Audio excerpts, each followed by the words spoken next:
مێژووی بەنی ئیسرائیل پڕە لە کارەسات بابڕێن تر کارەسات لە دینیانە و کارەسات لە دنیاشیانە کە ئەڕۆی تەماشایەکەی بەڵام بەنی ئیسرائیل مێژووەکەی بەکارەهێنێ بۆ ئەوەی گەلانی تر تووشی ئەو کارەساتانە بکە کە بە خۆیان هاتووە نەک بۆ ئەوەی خۆی پەندی لێ وەربگرێ خۆی باش بکا پێی جا بۆ مێژووی بەنی ئیسرائیلمان بۆ گەڕێتەوە یەک خاڵی گرنگەیە لە حەدیثێک ئاماژەی پێکراوە لەبەرەوەی ئێمە ڕۆژێک دێ شوێن ئەوانەکەوێت رسول الله صلى الله عليه وسلم فرمي لتتبعن سنن من كان قبلكم ايوه شوين ملتاني بيش خوتانا كون ريشكي اوان قرنا بر اي كرشكي اوان ما نقرت بر وكو اوانج معامله من لقالك لان الله جل جلاله طا باب تكررنا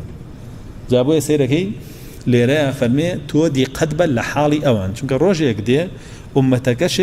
تقليدي اوانا كاتو بشوين اوانا اروا حالي وكو حالي اواني ليه جاء اوان چيان لقوما چيان بسراهات والله جل جلاله چي توش كردن ايوش بيغمان هر همان سنة ديتو بيشتان وتوش يبنو بسرتانا ديتو بني اسرائيل بيغمريان لينا براو بردوان بيغمريان بو هاتو رسول الله صلى الله عليه وسلم بنص فرمدا وباسكا فرمي كانت بنو اسرائيل تسوسهم الانبياء كلما هلك نبي بعث الله نبيا مكانه أفرمي بني إسرائيل بيغمران كاروبار يعني بروا بردن هر بيغمبرك وفاتي بكرده الله جل جلاله بيغمري كتري بونات كاروبار يعني بروا بري بويا بني إسرائيل لقل هبوني همو أو بيغمران لناويانا كتي هشتا هلا ريبون خوان توشي كارساتي دينية كرد وخوشيان شايستي كارساتي دنياية كرد كالله جل جلاله بسريانا بيني ويقرآن بخوانيته وبربريتي جاء إمش كشوين ريشكي أوان بقرين حتما إمش مصلح بياوشاك وداعما لنابره هل رسول الله صلى الله عليه وسلم بأخوه فرمي الله جل جلاله إن الله يبعث على رأس كل 100 لأمتي من يجدد لها أمر دينها فرمي الله جل جلاله لم أمتيا نايل علم ونبه نايل زانز ونبه نايل دين ضايع به لسري هرصت صالك كسيك أنيري دينك يانيان بو نويب كاتوا يعني شون نوي كاتوا يعني يوي نشتوت سري لايبري وكو خوي بيدروشينتو باكي كاتوا وكو شون ابن مسعود وينايا كابو معنا فرمي برديكي نفسينا ودسيو برديكي سبي مشتي خولي هالقر توزيكي رجان بسريا توزيكي تر وتي دينك تانيا كم جار كهاد آوابو ورده وايليه كآوا ديار نامينه انجا فوي لكردو فرمي خوي پروردگار آوای که گنره كتازيب كاتو وكو خوي دريب خاتو هندي خلقن فرمودي غلط ليق أدنو هندي كان لين فلانة كسام صد صالة لا فلانة ولاد هندي كان لين فلانة كسيترة لا فلانة ولاد فلانة كسيترة لا في سارة ولاد أما أنا همي آراء خلقي شيء حقيقية چونك الله جل جلاله كسك أنيري ورسول الله صلى الله عليه وسلم فرميتي نيري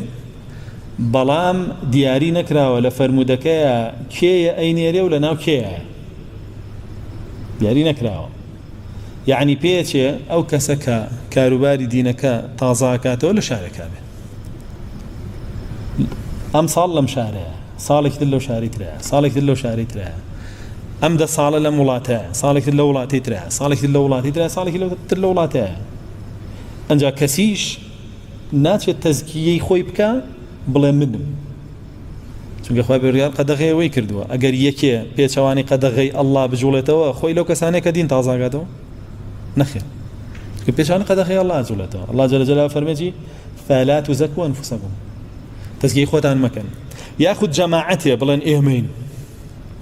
ها چونکە ئەم حەدیثە بەجەمعی جاتووە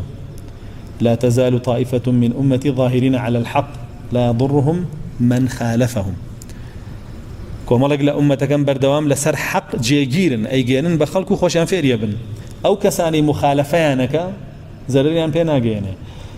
هيج طائفة كيج لسردمي نتابعي كان ونتابعي تابعي كان سرد مكاني دواء ولا سرد مريز زيارين كان هيج جروب يك الله ساون بلان يمين كأوانيش بن ناتواني تو أوبكي بوخد فلا تزكوا أنفسكم تزكي خوتان مكان كاك هو أعلم بمن اتقى الله جل جلاله خوي زاني كامتان بتقواترنو كامتان أوانا بلام لدواي روشتني أو طائفة يشجعان دركة وكراسبو لدواي روشتني أو زانايا علمك دركة وأزان ركراسبو بلام تأخوي لجيانا خوي تزكي خوي ناكا و ئەو تائیفەیەش تا خۆیان هەن و ئیشەکەن خۆیان تەسکی خۆیان ناکەن بەڵکو دواتر بەرهەمەکەیانە گوازرێتەوە بۆمان وەکو چۆن لە ڕابردووە بەرهەمی زۆرێک لە زانایانی سەرڕاست کە لەسەر حەق ماونەتەوە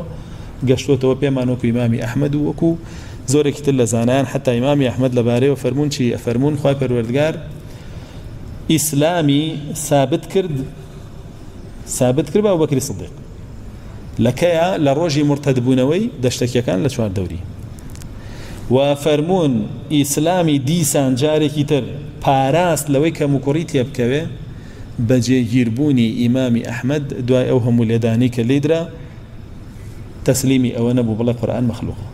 ئەبەوە خوای پەروەردگار ئیسلامی پاراست لەوەی کەم و کوڕی ڕووی تێبکە بۆیە ئیمامی ئەحمەد قەت ئیدعایەوەی ناکرد بڵێ من ئەو مجەدیدەم